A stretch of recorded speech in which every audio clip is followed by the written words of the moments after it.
توجیک خچه میخواه به قتل برسونه برای حق حلال خودش در غریبی. خوب گوش کنید با دقت. السلام علیکم و رحمت الله تعالی و برکاته دوستان عزیز. امروز یک کارتینکه یا نواری گذاشتیم که یک برادر توجیک خودمون ملت کوب شدگی از جانب باز متاسفانه توجیکان خودمون بسیار در کامنتاری نوشته موقتی اپای نورا یعنی که ملادیوش تیجیکا گذاشتیم همه بچه‌ها بسیار سوال دادن این کیست برای چی لط کوب شده برای چی این شکل است این کی است این شخص درستش این برادری تجارتکاری خودمون یک بیزنسمن موفق برادر عبدالغفار نام داره که در شهر روسیه خصوصا در مسکو به حد نه تنها با همین تجارت مشغول است در خدمت مهاجران خصوصا مقصد من تعریف نشوه چند میت شدگی است که شرایط روان کردن پس همین پرده برادر پرسیدیم مقصد سومی مردال دودگی روان کردگی چه خدمت‌هایی میکنه در این مهاجران.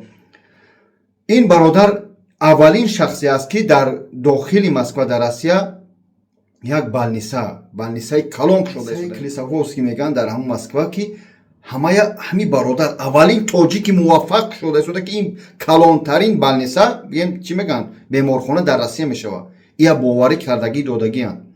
و همچنین مکتب ها شد چقدر یعنی درسترش از این خیلی بفهمونم هزار توجیکو در دست این کار کرده شدیان هزار توجیکو با معاش خوب یعنی با حجت‌های ارگینال در خدمت مهاجران. مقصد من همین که ای توجیکای عزیز ای مسلمان ما الحمدلله مسلمانیم اما ملت توجیک است ما ملت فارس هستیم ما چی با توجیک باید کنی توجیک بکو این برادر موفق ترین برادر است در روسیه بهترین برادری که مهاجران را خدمت میکنه دستگیری میکنه کمک میکنه مردم را مقصد سومی رو امان کردنشون بعضی شهر ندارن اما یک بیزنسمن خمو یک تجارتکاری موفق خمو در غریبی دیده نتونسته شدیم نه تنها در وطن یک طرف هزارها کار کرده شدن هزارها در دست این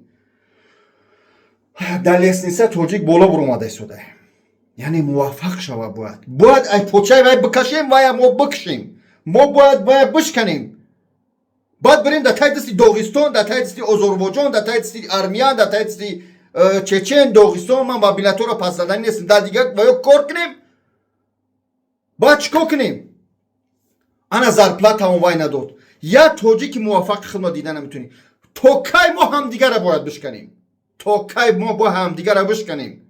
ای ملتی سربلندم بیدار شه خواهش میکنم این برادر چکو کرد یکم گناه نداشت یک بچه که سومیتیه حتی 6 ماه یا 1 سال پیش مبلغش میتیه قرض میپرسه طلبی مبلغ خودش میکنه که مبلغ قرض من بر بگردم خیلی تو وقتی که پرسیدی داشتم دادم وقتی پرسیدن برای کی سومش طلب نکنه در تای خونش ماشین مونده یا میخواستن به قتل برسونن که الحمدلله مقصد یا جسمانی بچه خوب است پرسیمین مقصد ویا را چکو کرد زد و هم در همون حالت با کورچه میخواستن به قتل برسونن که حاضیت شقه پیدیان دیگرش در کوفتکو است در روزیسکای.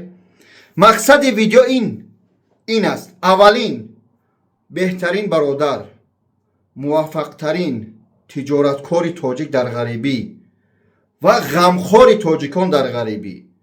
دیم این کی تا کی ما همدیگر را باید بشکنیم سرجم شویم در غریبی مهم نیست در روسیه در کجایی که نباشیم این ملت سربلندم خیلی جناب عالی میگه در کجا که باشه نباشه غمخوار این ملت باشه شکرانه این وطن آزاد کنید آزاد میخوای حد میروی خانه خدا زیارت میروی میخوای مسجد میروی نماز تا میخوانی روزه تا میگیری خب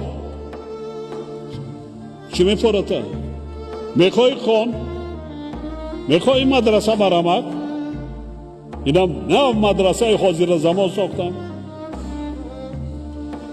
لیکن سر و لباس ملی هم این بسیار دشمن ها چکار میکنن اول سر و لباس تا میگیرن تقلید و بیگانه پرستی بعد زبان تا میگیرن حقیقتی دولت از بین میره. انا به کتابی میگم که اثر به زبان باباجان غفور فدادم خانه. من برای خواندن، برای تاقچه ماندن نه. شاهنامه را دادم خانه. قرآن مجید را دادم به زبان کلیدی، به زبان دولتی چاپ شده. خوانید، معنیش فهمید. زیاده روی نکنید. شکرانه آبادی وطن کنیم، شکرانه تنج آرامی کنیم که ما در غریبی هم باشیم. اهل بیت ما آرامن، خانه و در ما آرامن. حتی از تنجی و آبادی سری و پریما تمام همسایه ها ما و خش دوار و امه و امک بچه ما به حج روان کرده سویم. شکرانه کردن در کار. تمام دنیا بیقرار است، تمام دنیا بیقرار است، اما الحمدلله وطن ما آباد است. من غمی او برادر را میخریم، اما شکرانه تنجی کنی. این نعمت ها باید ما سخت بر چنگالام و قبیم شکرانه کنیم. شکرانه پیشوای ملت که اولش پروردگار آخرش پروردگار پیشوای ملت سبب شده است که چقدر تنجی و آرامی هست.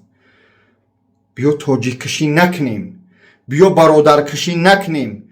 برای مبلغی ناچیز با قدم عقل راست میگیره که تو قارچه بگیری بخواهی برادری خطاب با قتل برسونی. من این کارتینکا و صورتایی که موندم از مقصد حالتی رفتی کاری مثلا گم سترویکای همین حالتی مثلا ساختنی بلنیسهاش، این برادر همین چقدر کار میکنه، موفق است. همچنین تجارتکارا بسیارن. بیاییم میانی بیاره نشکنیم، دبرشو باشیم.